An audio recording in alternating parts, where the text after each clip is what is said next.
On your screen are 5 rare 1870s 20-cent pieces, but only one of them is real. We're going to take a look at these coins, and I'm going to show you how you can spot which ones are real and which ones are fake. Stay tuned.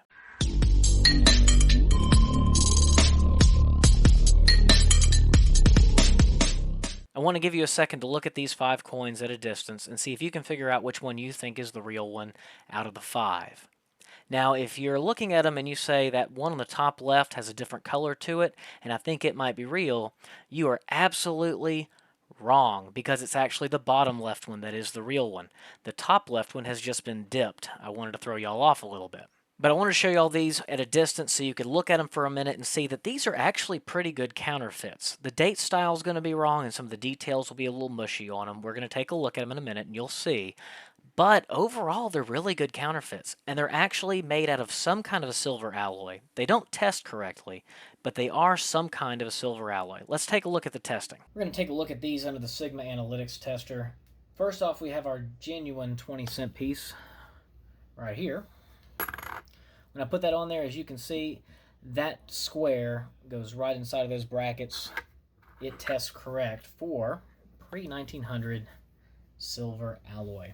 When I put these on there, as you can see, it is outside of the box. Now, these have some silver in them. They were better made fakes, but they are not testing correct. And this is accurate. This thing does test correctly for the proper mix of silver and copper. Let me get another coin here that's silver. Man, how hard is it to find a 90% silver coin in a coin shop? A few moments later. Somewhere. Here we go. Here's a Merc dime. See, it tests right in the middle as well. It's going to move a little bit. It won't always be dead center, but it will be within those brackets. And once again, our genuine example is right there. It is in the brackets on the money.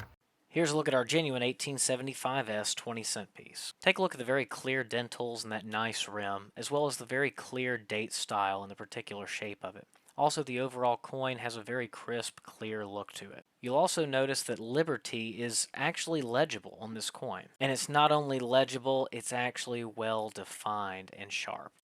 And on the reverse, you can see that mint mark is nice and squared up. It is a little bit of a long mint mark shape.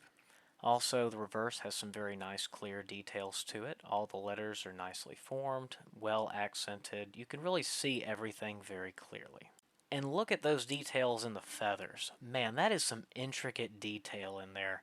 That's not something that's easy to fake on a coin, that level of really articulate detail, especially around the feathers on the base of the tail and in those wings. They're really, really intricate. But you'll notice some really kind of shininess in that left wing.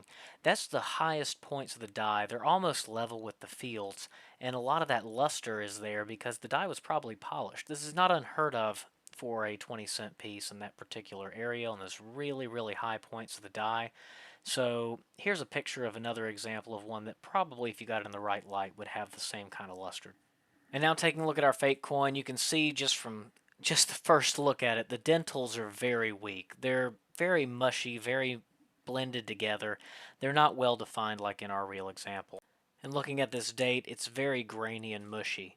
It really doesn't have much characteristic to it. It's very washed out. Here's the genuine date style right here, and as you can see, it's very crisp and clear, and those dentals are very strongly defined. This particular fake is not half bad. They probably just copied a genuine die when they made this particular fake, so the date really looks very correct for the most part. However, that one did not translate well into their fake die, and you can see it kind of tilts a little bit more, and the base of that one is really thin. Now looking at the shield where it should say Liberty, you can tell you really can't make out any of the letters. It's really grainy, it's really blended together, and it just doesn't look like anything.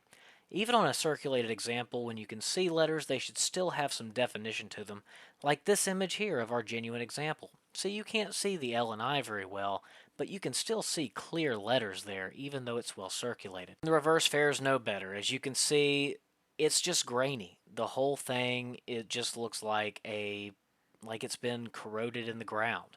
What might have happened, this could be artificial aging, or it could just be the way in which they made the die from a genuine example. They probably had a real coin that they had a casting of and then made the die from that.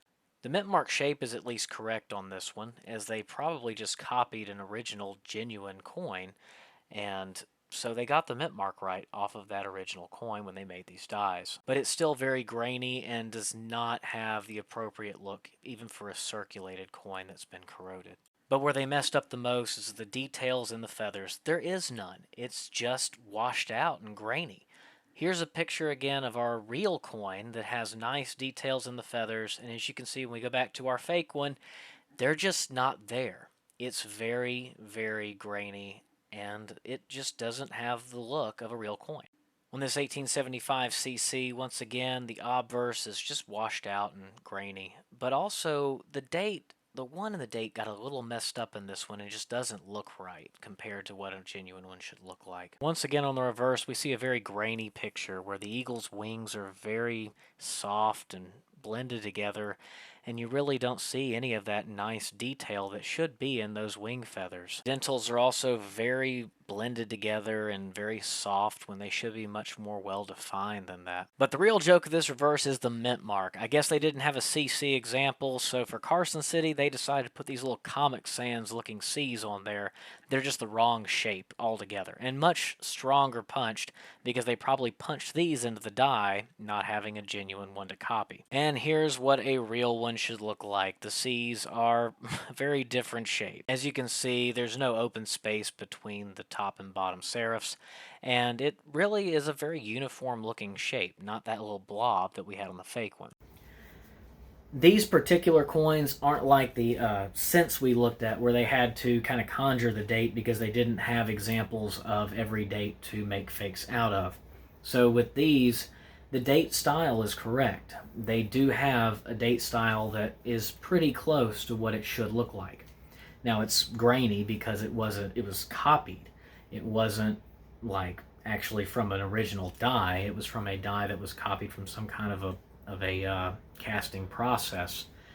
But when you look at it, if you do have coins that the date does look a little funky, you should check it, because counterfeiters do sometimes have to make a punch to make the date for those dies if they don't have it, and sometimes those dates can get pretty wonky.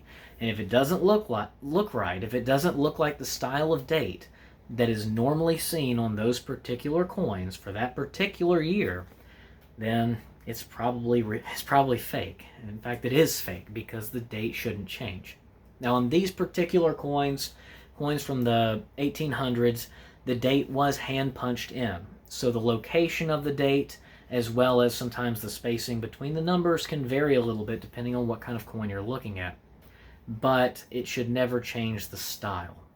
Make sure you're doing your due diligence when you're buying these coins. Take a close look at them, either on the website if you're buying it online, or in hand, or when you get the coin, make sure to examine it, because 20-cent pieces are not cheap. To give you an idea of what someone might pay for them if they think they're real or if they were real, bid, which means like that's dealer bid, so you're going to pay higher than this from a retail shop or probably online too.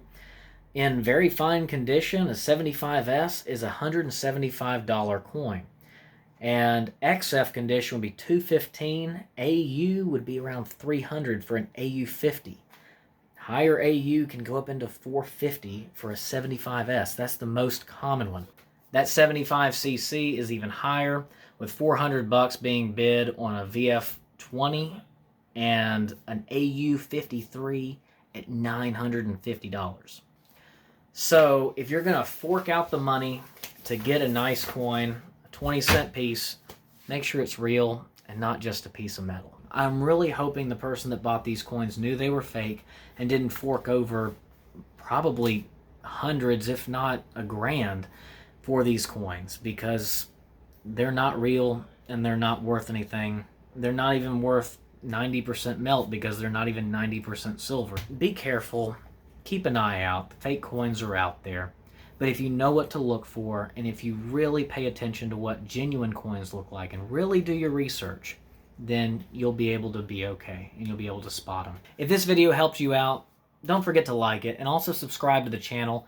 I'm going to have new videos coming out soon on more fake coins. The next one up is going to be a nickel video. I have Buffalo nickels and V nickels that are going to be in that one. And then we'll do a Morgan and Peace dollar one because that's very commonly faked and some of them can get pretty good. But please be careful out there with your coins. Thanks again for watching the video and enjoy your collecting.